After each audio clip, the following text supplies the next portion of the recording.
Being a marketer's no sweat.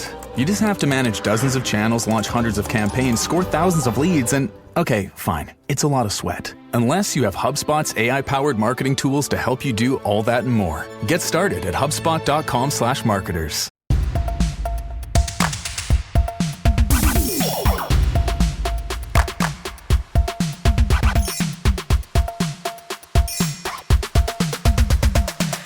Bounce, pass. Sports. Pass, kick, pass. Dunk it. What? Funk it. Sure. Serve it. Here. Work it. Switch. Jocular. We're about to get jocular. Oh my God, hi! Welcome to Jocular. That low note was Tien. Yeah, thank you. You probably didn't expect it from me, huh? Yeah. True really alto. good, really Really good. good. Welcome to Jocular, the show where three best buds gossip about women's sports. Today, be forewarned. You hear that? That was really good. We're joined by LGBTQ plus sports law and policy expert Maya Reddy, who is going to be joining us to discuss the LPGA for a hole-in-one discussion Jesus, of its Harry. new (parentheses bad) gender policy. I am. Oh, okay. Be today. Be forewarned. We're joined by Tien Tran, she, her. Nice. That's so fun. Katie Kershaw, she, her. Yeah, fight master, they, them.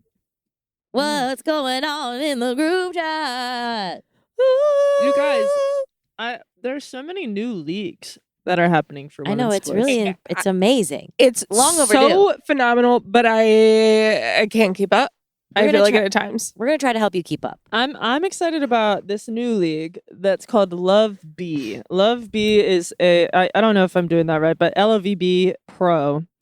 The largest community of youth volleyball clubs with its professional league launching in January 2025. It's called League One Volleyball.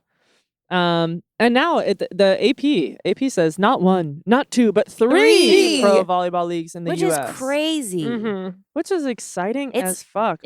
For some reason I think that the college volleyball, I didn't realize. I played college volleyball. I didn't realize how actually easy it is to watch it on television until I started doing some research. Were you on on the Love B on the team for your college? Yeah. Holy shit. Yes.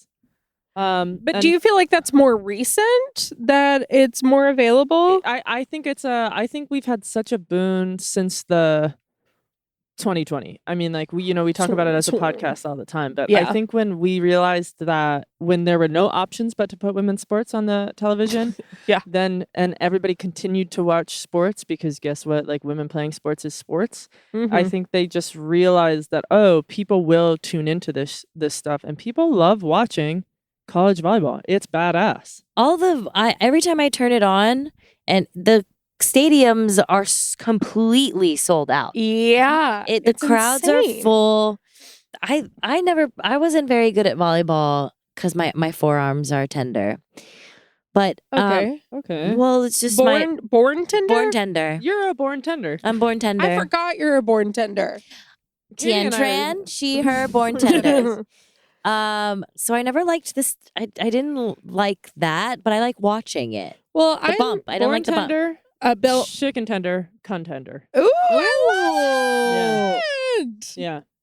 The Love B investors are okay. This is quite the lineup of people who are investing. Gold medalist Lindsey Vonn, love. 4-time NBA All-Star Jason Tatum. Fenway Sports Group partner Linda Henry, and we all love Okay, Linda. All right. Linda. Come Linda. on. I was waiting to hear her name. This one's gonna throw you for a loop. Comedian Amy Schumer. I What? thought you were gonna say.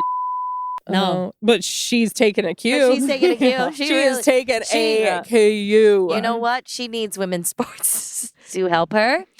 And 2-time WNBA MVP Candace Parker. Gotta love Candace. Here's what I'll say.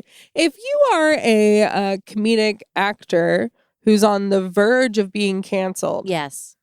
invest in women's sports. That is such that is such good advice. That's good advice. You know, Mm-hmm. when you have a history of putting your foot in your mouth, Mm-hmm. invest in women's sports. Put it on the court. Put a volleyball in your hand. Yeah. Spike it Take that foot out of your mouth. Put it on and the court. put it on the court. That's right. Dip Put your it toe courtside. in women's sports. Mm-hmm. Mm-hmm. You're gonna like it, You heard it here first. and we're gonna accept anyone who looks in our direction. That's gonna be. You know how that should be our other side job. Is that like celebrities who are on the brink should come to Jocular, I don't know why they wouldn't. and we can help you. Like, we can help you. Yeah.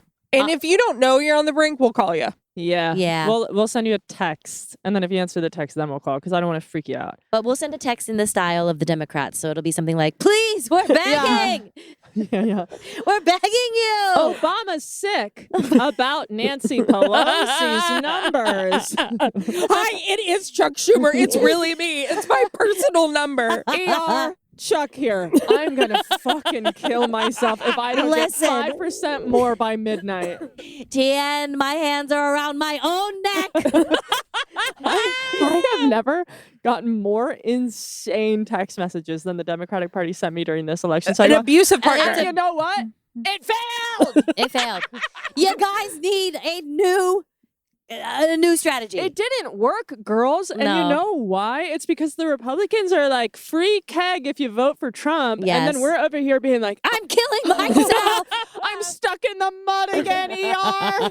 A $2 donation would go a long, long way. I can barely text because I closed my eyes out. Anyway, we're supposed to be talking about sports. Love B, I'm excited about because I also played select sports, which I think you did too, Tien. Yeah. And anybody that played select sports know that it is like one of the most like violent, intense environments of all Yes. time. You go to these tournaments, you are in a gym from somehow 4 o'clock in the morning to 4 o'clock in the morning. Yeah. It's ice cold. Yep. There's nowhere to sit for literally anyone. It's And just for some reason, angry the only thing parents to on eat the is hot sidelines. dogs. 100% and Skittles. That's it. Hot And dogs and Coke. Skittles. Diet. It's a bad environment, but the girls that go there are the hottest, coolest girls on earth. Oh my God. I'm thinking about I'm being taken back to travel soccer right now. You okay? Tian. Oh, Honestly, a speech team very similar. really? Except we were wearing suits from JCPenney. See, for volleyball, they're That's they're similar. basically naked. Yeah, Yeah. and they didn't want us to be Right, for right. speech, which was really That is strange. That weird. is strange. Yeah, I felt like I could have I feel like really that's done changing better. now. I hope it is. And I'm trying to be that change. Well, y'all, we've got Love B, which is what I'm going to keep calling it until I'm corrected. We've got Unrivaled that obviously we've talked about and we're excited about. Yes. We've got a lacrosse league A new that, premier lacrosse women's league. that I think has been around since we were saying like pre-2020, but I think is doing some kind of It's a relaunch. I It's a think relaunch. it's The relaunching premier. as part of the Premier League, which must be like I'm guessing like another men's Sounds league. British. It does sound British. We're I getting a love. pro rugby team. Yeah. Oh, are we Yeah, really? it's We a pro are. rugby league. League. Okay. Oh my God! And Finally, we can I- try out. I'm not Finally. I'm not entirely sure about how it's working, but I was looking on their websites and it shows the cities that they're playing in. I think they're just, instead of them being like set teams, I think they're just gonna be like traveling to different locations to play. This is just Okay. going to give us more athletes to follow and be excited about, And booties to look at. and booties to booties look to at. look at. I'm just saying. But I think with teams like this, it's like they're really kind of, I think a lot of leagues are realizing how powerful the Caitlin Clark effect is, where it's like for women's sports, there are the diehard fans that we always want to acknowledge that have been like a Minnesota fan from day one. 28 years ago, they were at the first WNBA game. But then there's also people that don't feel any kind of affinity for their state at all, but they feel affinity for a player. yeah. Yeah. And so I think that with these teams that are kind of like shifting around where they play, and Unrivaled being a team where like a lot of these teams don't feel set in a city, they're just like the teams themselves. You're going to be following these leagues because of specific players you love. So you can kind of spread out your loyalty. Yeah. I but- like it. You mentioned her name, so we must discuss a little bit more because I wasn't here when we talked about Caitlin Clark being Times Athlete of the Year. And of course, as more time goes on, people have problems. Yeah, the conversation around it is is getting more complicated, and rightfully so, honestly. What happened? Well, go ahead. Well, there's a fake Angel Reese quote that's been floating around. Really? It's fully been debunked of like, Why do they do I think that? it discredits my work. Oh my Her God. getting it. It's like, she never fucking She said never that. said that. But people are reposting it. It's fueling weird fires when it's fully just a lie. There was someone else. Oh my God, I can't think of their name right now. But was commenting on. It shouldn't have been Caitlyn. It should have been the WNBA. It like, was the let's owner do- for the Washington Thank you. Mystics. Thank you. Yeah. Yes. And then of course Caitlyn's number one hater, Cheryl Swoops, kind of made a comment of silence. Now she didn't actually say anything. She didn't say shit, which I do commend. Yeah. Like she was like, "No, I'm not doing it." But of course, everyone's taken that silence, and they have ran with it. I'm sorry. It's undeniable that she's the athlete of the year, and I say that understanding that the WNBA is the brand that did the best across all brands this year. It showed the most growth, more growth than any other brand in the United States was the WNBA, and Caitlyn is the biggest part of that, and we cannot deny it. And sure, she's the biggest part of it in part because of white supremacy. But white supremacists fucking bought tickets. Like, you know what I mean? Like, we can have these conversations about race and white supremacy and all this bigotry once we get people in the seats, which is what she did.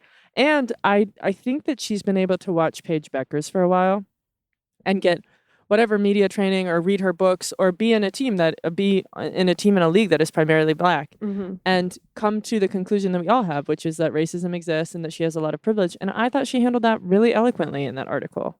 I do think she handled it really eloquently. And I also think that like it is such an interesting, complicated thing that she is undeniably a generational talent. Yes. Like undeniably a generational talent.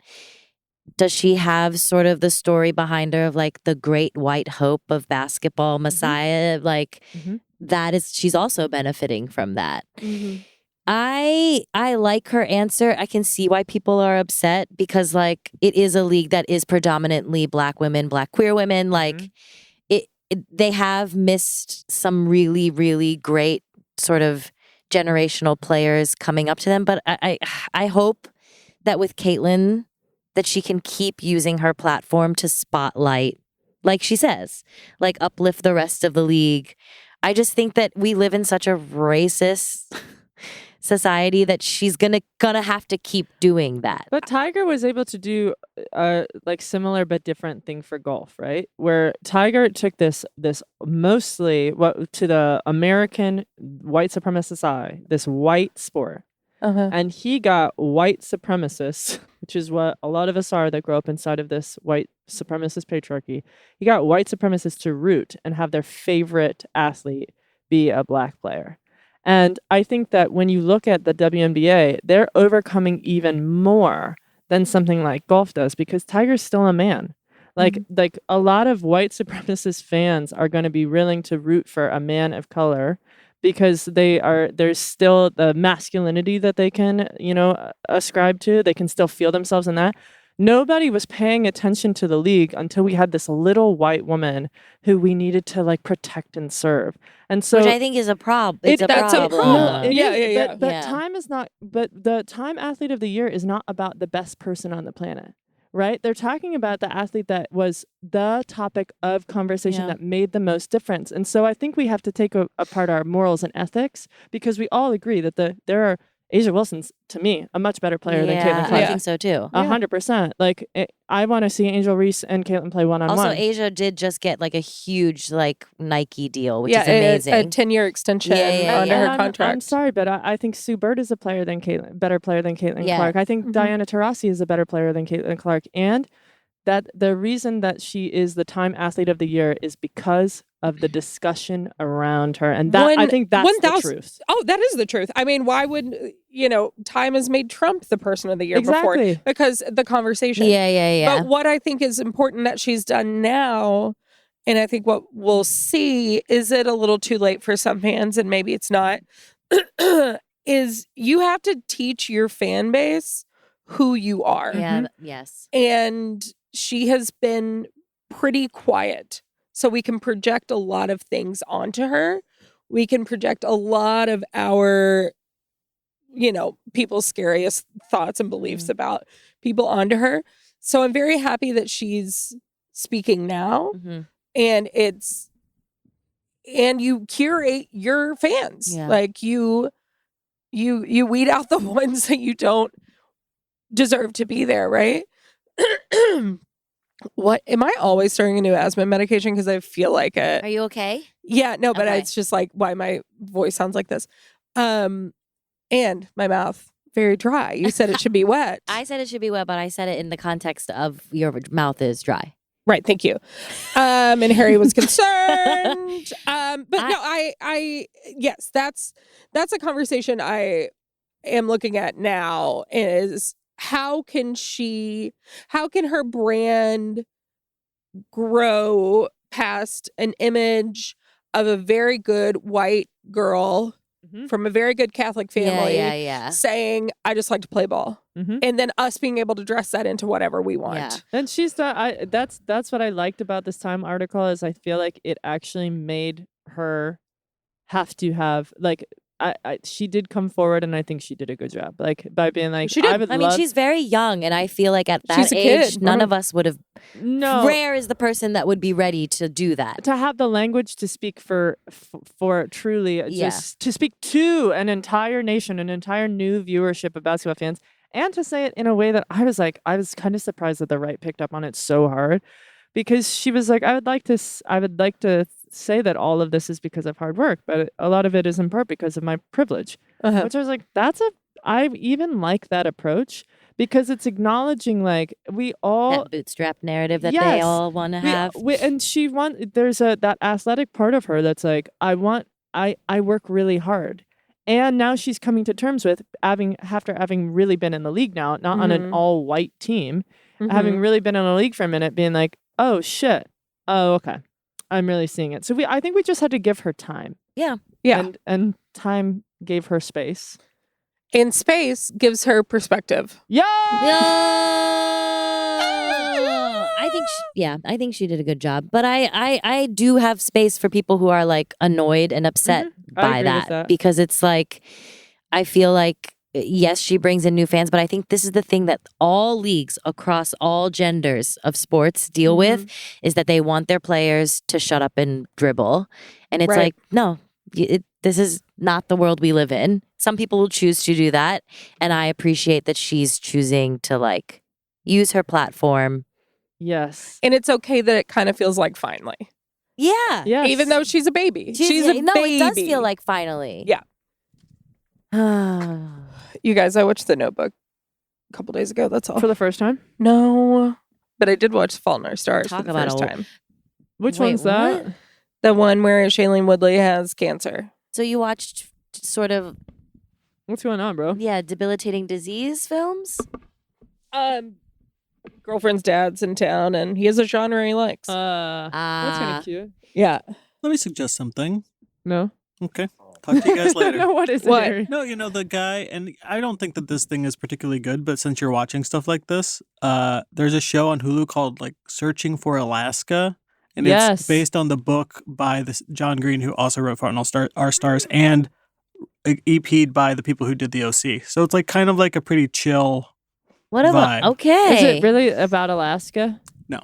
Oh, fuck. think Is it's it I about think that's a someone woman's named name, yeah. Alaska? No, come on. Anyway. I Thank also you. wanted- yeah, give it a shot. I also wanted- Are the lights in my glasses really bad? they're badass. Yeah, they're badass. Bananas. Badass. Love B is pronounced love. And then the B is an E. Like Oh, What do you mean? it's not a B. It's actually an E. it is a B, but it's like they're like, okay, but what if it was an E? Okay, And well, they're you calling keep it this in love. so that the audience can hear this. Yeah, that's yeah. Okay, folks, Wow. you heard it here absolutely first. I think what's exciting about all the professional leagues is that we can make up what acronyms are, you know?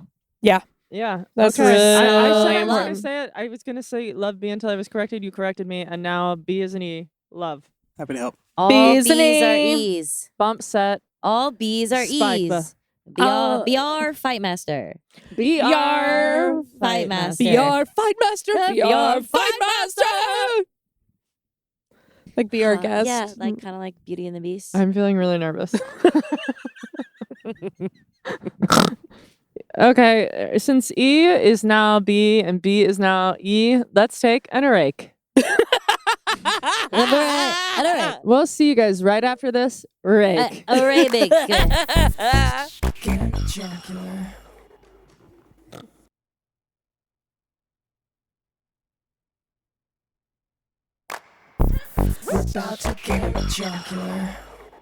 Today, we're joined by Maya Reddy, an LGBTQ plus sports law and policy expert, former pro golfer, okay, cool, and advocate for trans inclusion in sports. Maya has worked with top organizations like the Women's Sports Foundation and National Center for Lesbian Rights, and is on the legal team supporting Haley Davidson. She's here to break down the LPGA's new gender policy, its impact on trans athletes, and what it means for the future of golf. Maya, thank you for joining us. Thank you for having me. I love to talk about how golf is actually gay, and I hate that everybody pretends like it's not gay. Right? Okay, this is a great place to start. Elaborate, please. Yeah, I feel like it's really gay. Yeah. Right? Yeah. Okay, so I feel like this is my first and only point. The Dinah Shore tournament and weekend. Right? Like so like and the first major of the LPGA used to be called the Dinah Shore Classic or something like that, after the famous lesbian Dinah Shore. And it was on the same weekend as like the famous lesbian Dinah Shore weekend, which we all learned about in the L Word. Lesbian history, right? Yes. Have any of us been? No, never Have you? I'm scared of it. I think it's better that way. I was like, do we go? No. I think it. I'm scared too, but I love that it's a great place for other lesbians. Yeah, I'm worried I'd drown. Yeah, me too. Stop. Wink. No, Okay. the wink was bad. The wink was bad. No. The wink was bad. Sorry, everybody. Back to professional sports. Yeah. Okay, so you're so right. It is so gay. No, it's okay. Before we get even deeper into this, I want to ask you something important. What's your longest drive ever? It was like Personal best. 290. The really funny thing is I just Holy spent the shit. week playing with Irene Crowchild. She's the first Indigenous woman to win the Canadian long drive competition. Whoa. This like badass queer Indigenous golfer. And yeah, she like crushes. So I was playing with her this week and I was like, I guess I don't hit the ball. Like, how do I hit it far? Like, you're just. Well, and what is she like? What's her average if she's long driving? What's she? Over 300. Jesus. Oh my god. Yeah. She's so cool. Coolest person I've ever met. So you're still playing. I played for the first time since my son was born 2 years ago this past week. Oh, wow. Okay.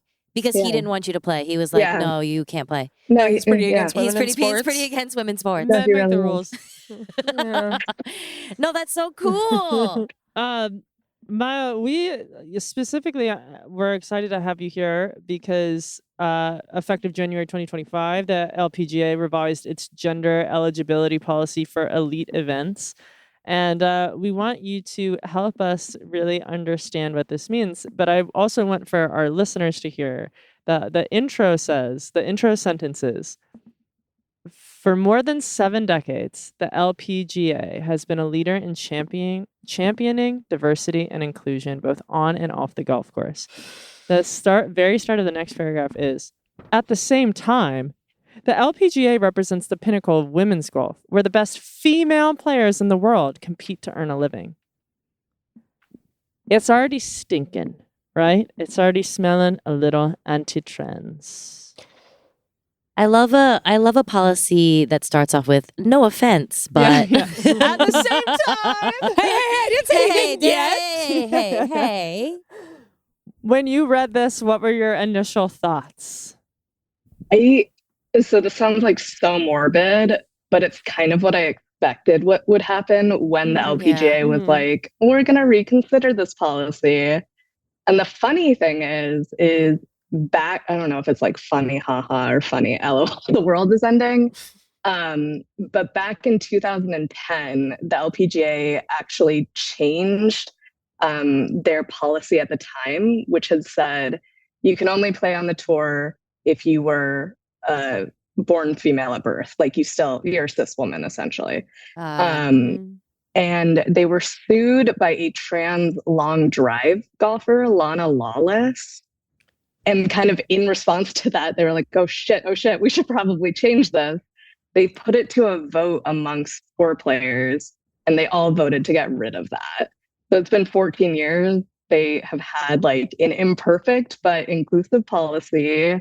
And all of a sudden, one trans person is playing well, like you're supposed to do when you play professional sports, and everybody's freaking the fuck out.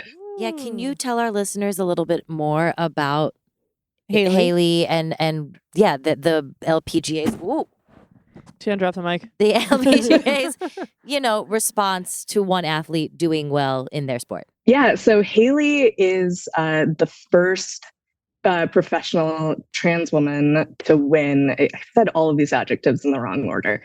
First trans woman to win a professional golf tournament. And she is just a badass, like so much fun, so like insanely hardworking and dedicated to just following her dream, which is already like impossible when you're playing women's sports, let alone women's golf. And so she started playing on these things called the mini tours. And this is where it gets convoluted. And I probably should have sent Harry like a map or like one of those like Lord of the Rings, like legends or whatever. But the hierarchy or like the steps to get to the LPGA is you have the mini tours. So that's like the minor leagues. Then you go up to what's called the Epson tour, like the printer. That's like the feeder tour into the LPGA. And then you get to the LPGA. So both Haley and myself have played on these mini tours. Just Haley is so much better at golf than I am because she actually plays. Also, I'm just not that good at golf. But she has won a bunch of times on one of the mini tours based in Florida, the next tour. She recently advanced really far in qualifying to get on the Epson tour. And that's when the LPGA was like, oh no, like, help, somebody is coming to get us. And that's kind of like the progression of where we're at now in terms of like how golf has been essentially being transphobic. Like it's all of the same stuff that we've seen with like Leah or Iman at the Olympics, right? Like Castor and Duthie, right? Like it's the same stuff just packaged in golf. And golf is already like super conservative. So it's grabbing a hold a little easier than like soccer, women's soccer, which like is women's soccer and the W are like the pinnacle, so to speak, of like inclusion, and golf is just like in the gutter. So how is that for you in working on Haley's team? Like what are next steps? Like what is the current, like how are you going to fight something like this, or is that even possible with how things are currently set up? So it's a lot of education work. So I don't do law. I famously failed the bar, much to my parents' disappointment. Go on. And I refuse to take it again. So what I really focus on is like the policy making and like the educational kind of like social advocacy component of all of this. And I think for me, what feels really important is like, maybe hopefully we are able to get like a better policy, a more inclusive policy. There is a chance that even if we do get that policy, if people are still like uneducated and transphobic and falling into this fear mongering, like what's the longevity of that going to be? Like, how effective is it going to be in like the long run? So for me, it's really all about like, hey, like, how do we educate folks and like tear down this idea that trans people are this big bad wolf, which they're not, obviously. Like, trans people, Haley, just want to play golf, and golf is such a stupid sport. Like, okay. It's so stupid. Calm down. I love that you say that, because ultimately we all love sports, but they're dumb. Yes. Like games. They're just games. They're silly. They're literally ball in hole or ball in net or ball in bat. Like, they're just games. Well, in golf, you're on your own. And there are testosterone levels that must remain below a certain level for eligibility here, which we already know is such a slippery slope because of women like Caster Semenya. Yes. Who have high levels of T. And I just always find it interesting because when we found out that there was something incredible about Michael Phelps' body, that he basically does not feel any pain after a workout, and then he creates really low levels of lactic acid, we weren't like, well, that's cheating. Yeah. Like, the thing that we like about these athletes, the thing that we understand, is that they're elite. Yes, that they're elite. And so you can't be regulating their bodies to try to make sure that they're as quote unquote normal as possible. Because then you're going to take out the thing that we love about the sport, which is that they're elite bodies, that they're athletes. Yeah. Yes. It's sad. so... Sorry, go ahead. Oh, yeah.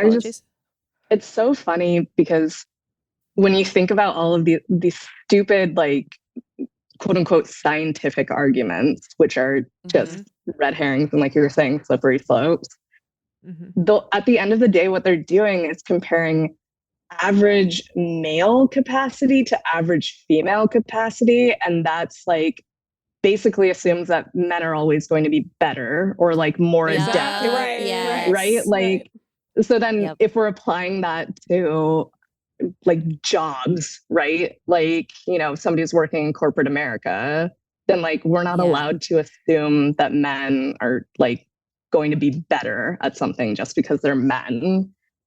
So why are we doing that in this context? And it's like, and we did recently do it with chess. Chess was the one that I was like, you guys have got to be fucking kidding me. Where they banned trans women from playing with cis women in chess. And I was like, so now it's not even about your understanding that assigned male at birth people are better at sports. They're better at everything. Yeah, it's brain. It's brain. How are Haley's peers responding to this? Because that does create so much change, just seeing the golfers or the teammates, the players that we love supporting those people. Yeah. So I think that's the tough part. And I experienced this a lot when I was playing.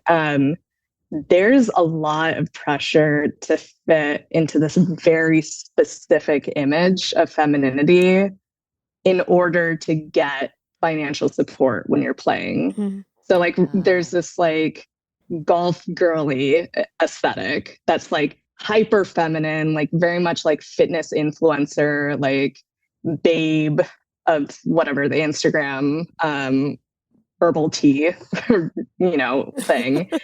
And so there was a lot, and there still is a lot of pressure to fit into that in order to get sponsors. And so a lot of athletes playing are worried about, like saying something or doing something that could jeopardize what, like potential sponsors they may be able to get or sponsors that they currently have. And so like to a certain extent, I have empathy for that because it's like they're playing for their livelihood. It's so expensive, right? Like there is that financial kind of pressure. And then at the same time, I'm like, okay, right, like your lives aren't being threatened every day by, like the government. And you should say something. That being said, there are a few players who like even if they're not outspoken right now, are like curious and wanting to learn how to be more supportive. And so I think that's like great. There are a few players that are outspoken. Lindley Oy is one of those players. She played at Cal State Fullerton and is now playing professionally in Australia. And she's also queer. And then there's another athlete in Florida. Everybody's in Florida for golf. It sucks.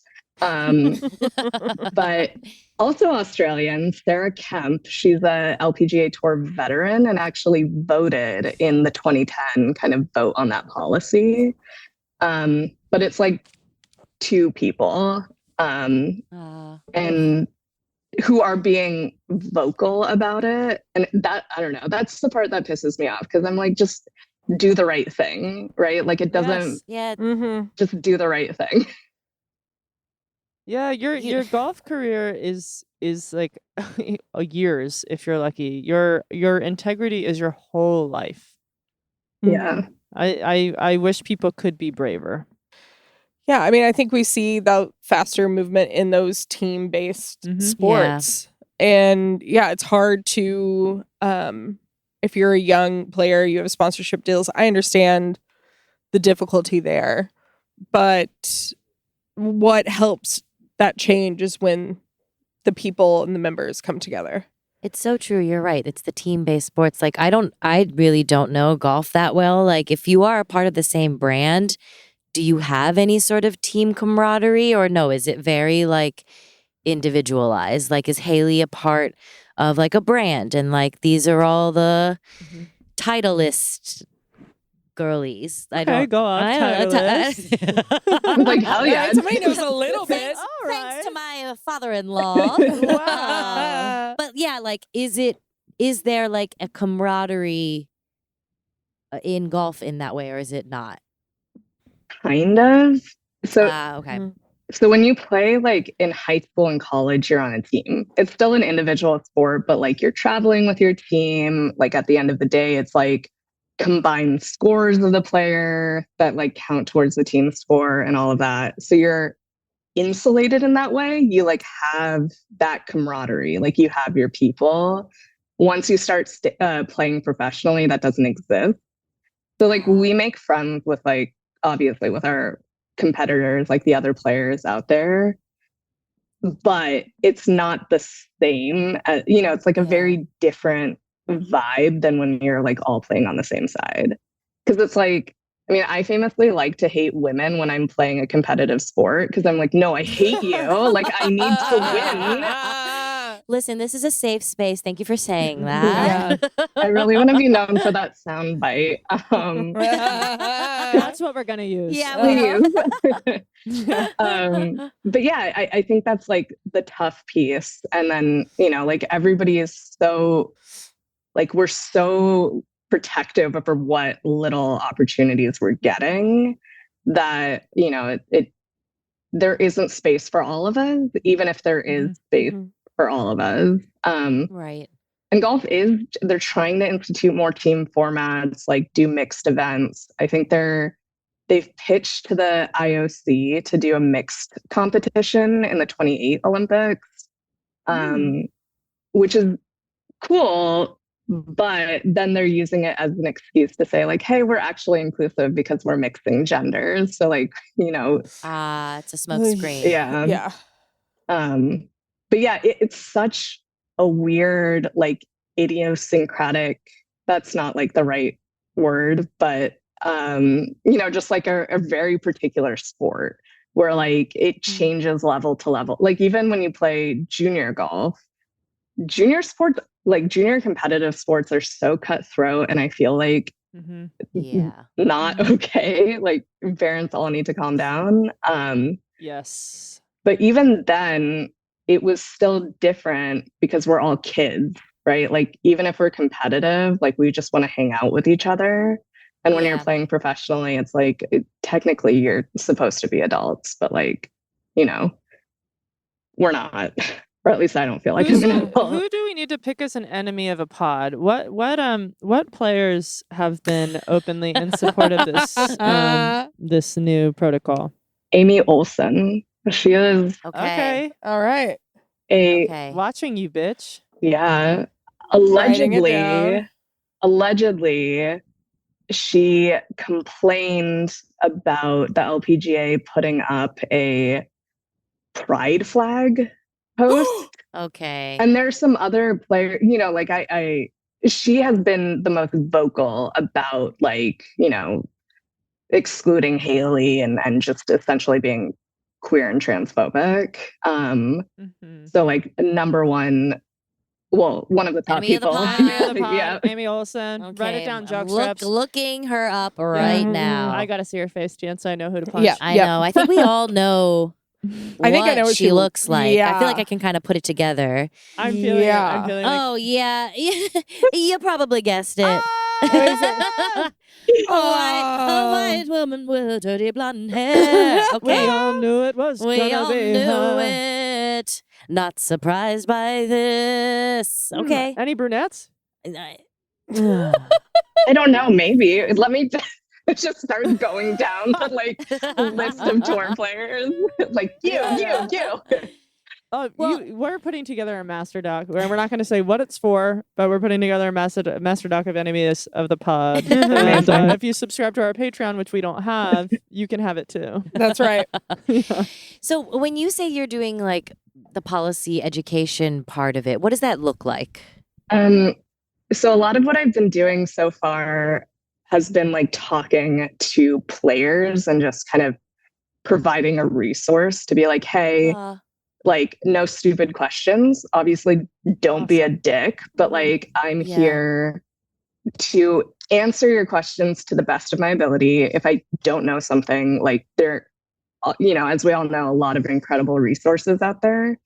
And just kind of being like, hey, I don't want this to feel intimidating, because I think, you know, mainstream media like tends to, you know, make it seem like a big thing, and it really isn't, right? It's just like trans folks want to play sports. Play sports, right? That's it. Like that's it.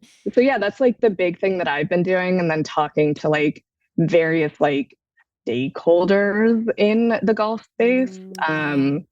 So one of the things I did last week was I put together or helped Athlete Ally put together an all queer team for Adidas in Bad Bunny's charity golf tournament. I love all of the words There's that you just said. so many words. I don't really know who Bad Bunny is, but like Even more obsessed. Bad Bunny is a queer ally. Queer ally. Bad Bunny. He's a queer ally. So What- that's great. What organization was that? Athlete Ally. Ally. Ally, yeah, they're absolutely wonderful, and have been doing like this work for a really, really long time. But yeah, that was like one of the, you know, like adding visibility. There were a lot of folks from, you know, like Adidas, from Extra Butter. I don't know exactly what Extra Butter is. I guess they do like streetwear stuff in New York and some youth golf Very stuff. cool. They're very, very cool. And I'm sorry that I don't know that much about them. That's okay. But they were like very much ally.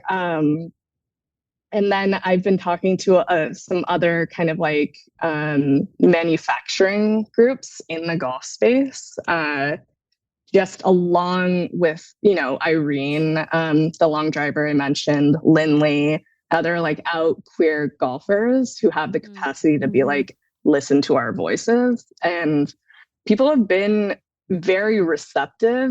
It's just like, I'm glad you're listening and holding space for this, but are you actually going to like put it into practice, or are you just going to like pat yourselves on the back type of thing? What is your response? And I know it's like an ugly question. Honestly, it makes me kind of sick to my stomach to ask, but the question that I feel like comes up the most for people that are well-intentioned and poorly intentioned is like, that there's biological essentialist argument that people that are born male and trans, aka trans women, are naturally stronger and better than their cis women counterparts. How do you handle that with deafness instead of anger? Like what is it that you say when you're providing a safe space for questions like that? Yeah, so I focus on my sport, so golf. And I think it's always so important to remember that every sport has its own kind of quirk, and like what we do in each sport, what gives us the quote unquote advantage in each sport is different. And I think a lot of times, like in the broader conversation, people are equating like track and field and swimming as, being representative of all sports. And that's not true. Like track and field and swimming, you're going fast. In golf, you're not going fast, right? And it's like the opposite.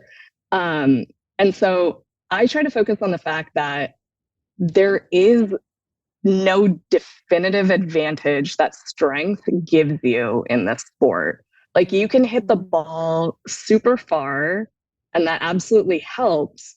But if you can't like make the putt or like finish around the green, then like that doesn't really do you anything. And I always try to point out that if you look at the average driving distance on the LPGA, the number one ranked player, I think she's at an average of 290 in competition rounds.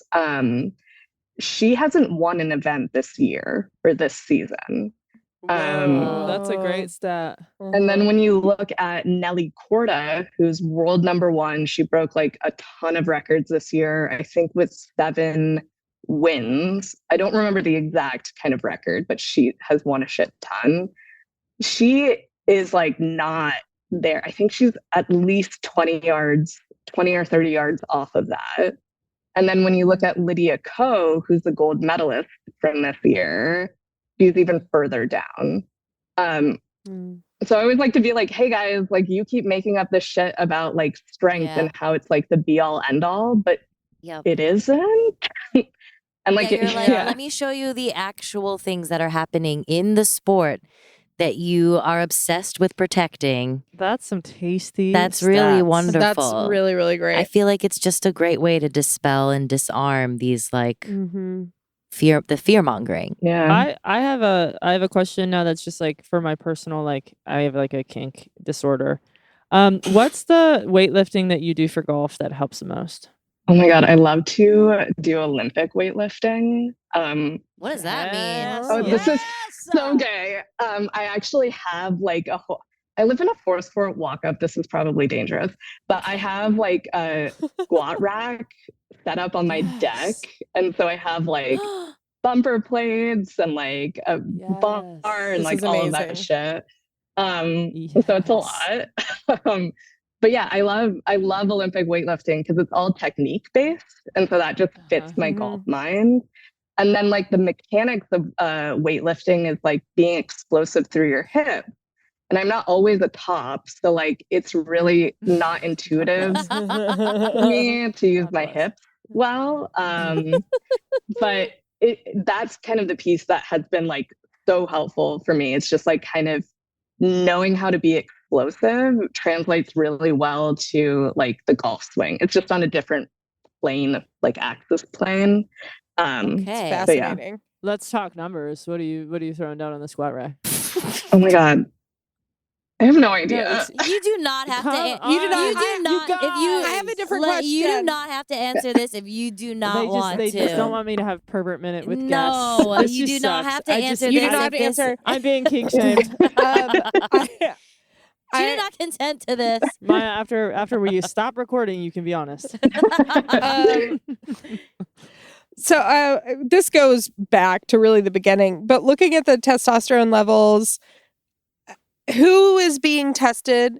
Who is paying for it?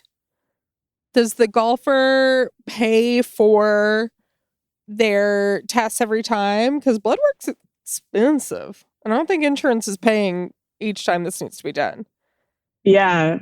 Well, and then also I feel like the even bigger part of all of this is that there is a large chance that kids / all trans folks are not going to be able to access gender affirming care like Right. soon, right? Like, and all of these policies hinge on a young person accessing gender affirming care and like proving that by like a certain point. So with this new LPGA policy, essentially you can't have gone through any stage of male puberty. Basically, like if you have gone through any stage of puberty past age 12 and past Tanner stage 2, then you're ineligible to play on the LPGA. And I mean, they keep saying that they've like consulted all of these experts and everything, but they haven't, they refuse to disclose. Who are they consulting on that? Yeah, they haven't disclosed. And like they seemingly are refusing to disclose. So Okay, somebody's RFK Jr.'s doctor. Yeah, I was about to say, like, the worm in his brain. Someone's uncle's chiropractor. I find that iconic. I've been talking to experts who I don't know. I can't disclose. I can't disclose. They- It's definitely not the worm. They want to remain anonymous. It's true. Protect their identity. Oh Yeah. God. But yeah, it's Wow. it doesn't make sense because there was a recent study that the IOC actually commissioned. Can't remember the name of the institute, but it's a British institute that didn't find any kind of like advantage between trans women and cis women. It was like it's not like the most robust study because like there aren't that many studies that, you know, like we're very much at the beginning of all of that. Yeah. But it found a lot of what we know to be true, right? Like there isn't this like huge ass like boogeyman like advantage that exists because of these certain levels. And also it's like the policy doesn't say who's going to pay for anything, right? Like the burden is on the athlete. Like every player on tour isn't subject to submitting this information, which is like and then like, you know, in the case of like Castor and Duthie, right? And so many other intersex athletes, there's like a really huge possibility that a policy like this is going to not only out folks, out trans folks, but also like detrimentally and like horribly implicate intersex folks because many folks don't know they have intersex traits until, you know, like a chromosomal test, right? Like there's so many different sex variations.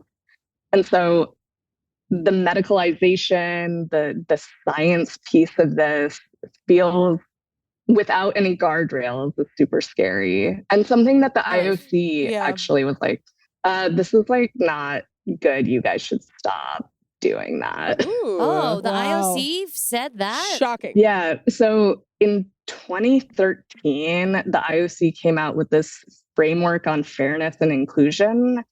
And holy shit. Part of it like punted back to like the international sports governing bodies to figure out their own trans policy, their own gender policy. But the framework was basically like, we must protect equality, we must protect bodily autonomy, we must protect privacy, like, and essentially it was like, you cannot subject individuals to like this invasive sex testing that you've been doing before. Like it has to be, you know, like not that, you know, it essentially was like, don't be shitty people and like pull people's pants down in public and be like, are you like, and so that's existed for at least a few years now. And yet you still have something like the LPGA's policy or other policies that you see coming out that leave kind of a gap for there to be some sort of sex testing that would, I don't know, violate that, I guess. So IOC was like, okay, states' rights. Yeah. Like, you guys can do whatever you want. Just figure it out. But we want it to be not too bad. No, that's it. Who is the most powerful governing like sports body? Is it the IOC? Is it the IOC? Is it the IOC? Is it the IOC? I think so. I don't know. I don't know. Do I look like a lawyer? I'm not. You didn't pass the bar. bar. I didn't. I'm I'm so not. sorry. Well, Maya, that is No, but you do throw the bar above your head, and we're gonna want to know what your overhead press is. we. Yeah, and we have but we do have one question before you go. Yes. And it's a question we ask every guest. Mhm. Are you familiar with the sport of power slapping?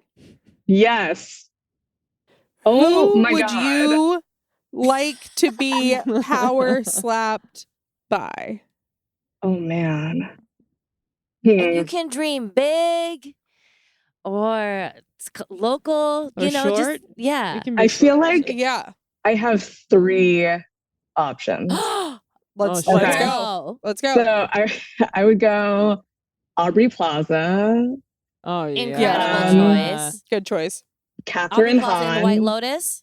No, Yeah. Uh-huh. Aubrey Catherine Hahn. Plaza in Agatha All Along or Ingrid Goes West. Okay, Okay. I love Mhm. this. Catherine Hahn for Miss Fletcher and Agatha All Along. Beautiful. Hey! Fletcher, shout out. Miss Fletcher. And then Ilona Mar for obvious reasons. Yeah.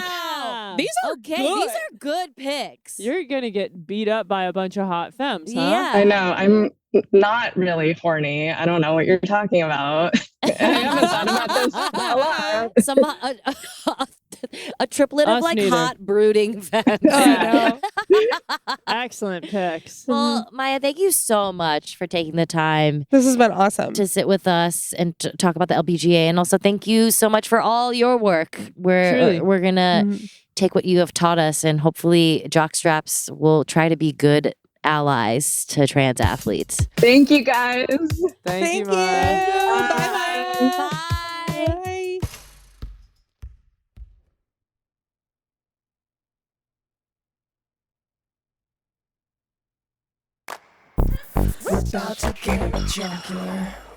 And we are back with the mailbag. Ooh, mailbag. Mailbag. Fight had to run because they are literally the person operating the drones. Yeah. And they were like, oh God, I gotta get to New Jersey. Yeah, it's dark It's there dark already. already. They're 3 hours ahead. I gotta make sure the drones are getting what they need to get. Yeah, they got to get everything. They're actually playing Pokemon Go up there. That's what's happening. But we will read an email from one of a jockstrap whom Yeah, we adore because we adore all of our jockstraps. we love jockstraps. Okay, ready? Katie, I really would love Okay. to hear what you got. Hey, jockstraps. Love the podcast and have been listening for a while now and feel like you'd appreciate my WNBA connection flex. I used to work for Sue Wicks, WNBA Hall of Famer, on her oyster farm. Wow, did not read this beforehand. You may be asking yourselves, why would a former WNBA player have an oyster farm? And to keep it short, she comes from a family of baymen and wanted to get back into the family business. Sue's a wonderful human and I loved working for her. Someone once thought I was her, as I'm a fellow tall. And it was such an honor to be mistaken for the Sue Wicks. One time I gave my friend a signed as in quotes, basketball card of Sue's. I taped a signature from I taped a signature from a check onto one of her cards. Is that legal? No way that's legal. No way that's I'm legal. obsessed with this person. I have to. I love flexing this connection to any sporty gays I meet, but sadly, it can be a niche reference as not everyone knows the icon that is Sue Wicks, aka one of the first WNBA players to come out. Woo! I mean, I bet this has gotten this person laid. Okay. Yeah. If you all ever want to meet the mascot legend, Ellie the Elephant, I have a connection. No guarantee that I can actually hook you up, but I'm 1 degree separation from Ellie. And that has to count for something. Tracy. Tracy, that counts for a whole heck of a lot. Here's the thing. I didn't know going into it Yeah. what this was going to be. And I didn't either. Yeah. The accent sometimes like finds its way into working perfectly. I will say that. I do This think- is not a brag on me. I just think like it's something that should be recognized. I think I want to brag on you because it is something that I admire about you. Thank you. It's a skill set that I wish I had. Yeah. And like, I gotta say, Tracy, your connection to Sue Wicks is incredible. Insane. And the fact that I think we would be missing out if we didn't highlight the fact that one of the first WNBA players out had an oyster farm. Yeah, the roots of Sue Wicks' beginnings are on an oyster farm. It's like, you can't write it better than that. And had someone who looked just like herself named Tracy working on the oyster farm. Fellow tall. It's fellow tall. It's almost, it's too gay. It's beautiful. Like, how did you take the signature? Did you put a piece of tape down Oh, and peel it up and interesting. then put it on the card? I thought that maybe she just took a check and cut out the signature on the back. Also an option. And also an option. I feel like once you deposit it, you can do whatever you want to the check as long as you're not using it as for long fraud. as you're writing void on that shit. Yeah, if you write void on it, I think that's fine. Damn. I answered my own question. I thought it was illegal, but maybe it's legal. Maybe. Good thing neither. I mean, I've never taken the bar. Have you? No, I've never. Did you ever consider law school? No, I don't like to read Yeah. legalese. I don't like to read legalese. I don't like to read legalese. Also, dyslexic. It would have been hard It for would've me. been so- But I did want to be one for a long time. I liked the idea of like being in a courtroom and having a show. Maybe that's why. Maybe because there's a theater to it. There's a The theatrics. The theatrics of law. There's a theater to it. There's an audience. There's a Yeah. performance. There's a stage. Yeah, I think You win Harry's and lose. gonna put all of this in. Okay, well, This is all I'm leaving. no, I love it. Oh, thank you. Okay, well, we got a YouTube. We do. And we gotta shout out our social media guru, Charlie. Thank you so much. All of the episodes are at youtube.com/@jocularpod. Thanks for listening, y'all. Thank you. Follow us on Instagram and TikTok and YouTube at JocularPod. You know what? Tell your friends this holiday season that you listen to Jocular Pod. That's a gift. When you're back home. Yeah, okay. You're at the Go dive off. bar, and now all of those little girlies are out and proud, probably bisexual. Yeah, 100%. Yeah, their boyfriends are back home. You tell them about this podcast. Yeah. When you're at the local watering hole on Christmas Eve. Yes. The Yes. night you go out and see, like you said, your high school friends. Mm-hmm. Make out with your crush, and then as you pull away, go, listen to Jocular Pod. It's at Jocular Pod. On TikTok. I'll give you tongue if you listen to Jocular Pod. Is that what people say? I think that is what people say. Please rate and review. We'll give you tongue, but only if it's 5 stars. If we like it, we'll read it on the show. We love hearing from you, Jockstraps. We love hearing from you. We love it. I love it. What else can we say? Nothing. Email us at jocularpod@gmail.com, and our producer, Harry, will let us know if you're talking to us. Yeah, he won't let us read it. No, Maybe I will let you know. A lot of times I don't let you know. Oh, I keep them for myself in my little vault of God. emails. What? Little vault of emails. All right. Okay. Bye, everyone. Little vault of emails, little vault of Harry's emails. Bye, everyone. Bye. Jocular is hosted by ER Fightmaster, Tien Tran, and Katie Kershaw, and was produced by Harry Nelson. Original music and theme are by Nick Gage and ER Fightmaster.